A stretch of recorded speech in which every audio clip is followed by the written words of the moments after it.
उसे पता था कि मैं उसे चाहने लगा हूँ।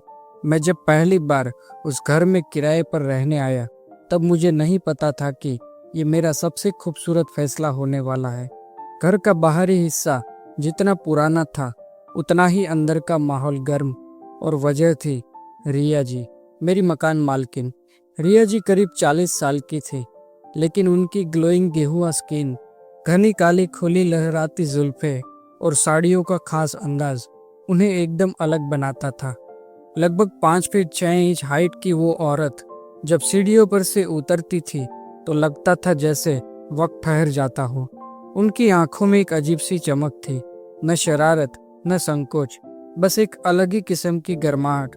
शायद मेरी नजरें ज्यादा भटकने लगी थी, या फिर वो मुस्कुराहट कुछ ज्यादा ही ठहरने लगी थी मेरे चेहरे पर। एक शाम गर्मी थोड़ी ज्यादा थी और मैं बरामदे में बैठा पानी पी रहा था। तभी उन्होंने आवाज लगाई, नीचे आओ न जरा, कुछ दिखाना है। मैं नीचे गया तो देखा उन्होंने नई सी साड़ी पहनी हुई थी, हल्की गुलाबी रंग की। उनके कॉलर बोन पर गिरते जुल्फों के साथ साथ मैं भी थोड़ा सा लड़खड़ा गया। कैसी लग रही हो? उन्होंने पूछा।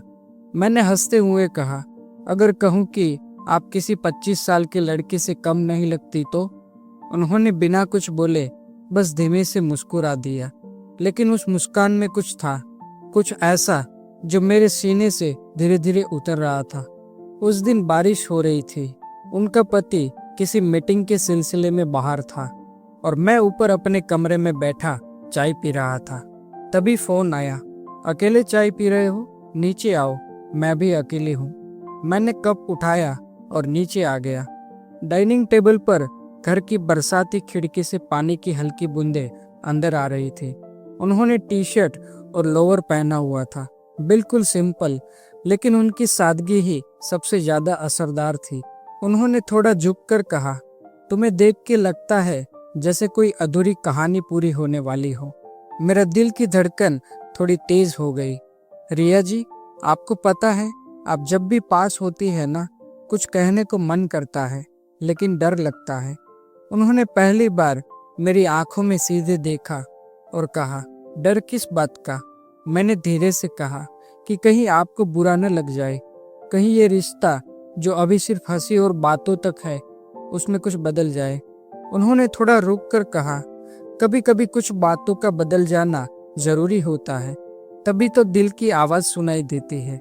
हमारी उंगलियां टेबल पर एक दूसरे के पास आ गई थी।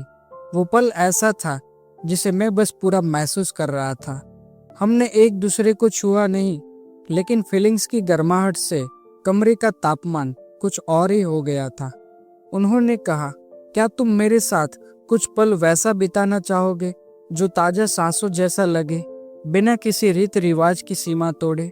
मैंने सिर हिलाया और बस चुपचाप उन्हें देखता रहा। यही खामोशी उस रात की सबसे प्यारी बात थी। उसके बाद हम अक्सर रात की चुप्पियों में बातें करते थे, कभी चाय के बहाने, कभी बारिश की वजह से, तो कभी बस यूं ही मीठी सी छेड़छाड़, आंखों से गहरी बातें, और कभी कभी रोमांटिक गानों की धीमी सी धुन, जैसे हमारा रिश्ता सिनेमा बन चुका हो। कुछ हफ्तों बाद एक शाम उन्होंने मुझसे कहा, तुम मेरे अकेलेपन की दवा बन गए हो। मैंने भी जवाब दिया, और आप मुझे वो एहसास देती है जो उम्र से नहीं, एहसासों से जुड़ा होता है।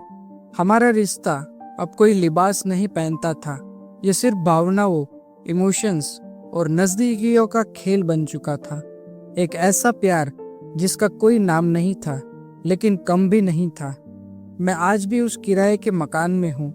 रिया जी अब मेरी मकान मालकिन नहीं, बल्कि उस किराए की याद बन चुकी है जो मैंने अपने दिल से चुकाया। ये रिश्ता कभी अपने पूरे रूप में नहीं आया, लेकिन उसकी खुशबू आज भी मेरी रूह में घुली हुई है। कभी कभी अधूरी कहानियां ही सबसे ज्यादा मुकम्मल होती है।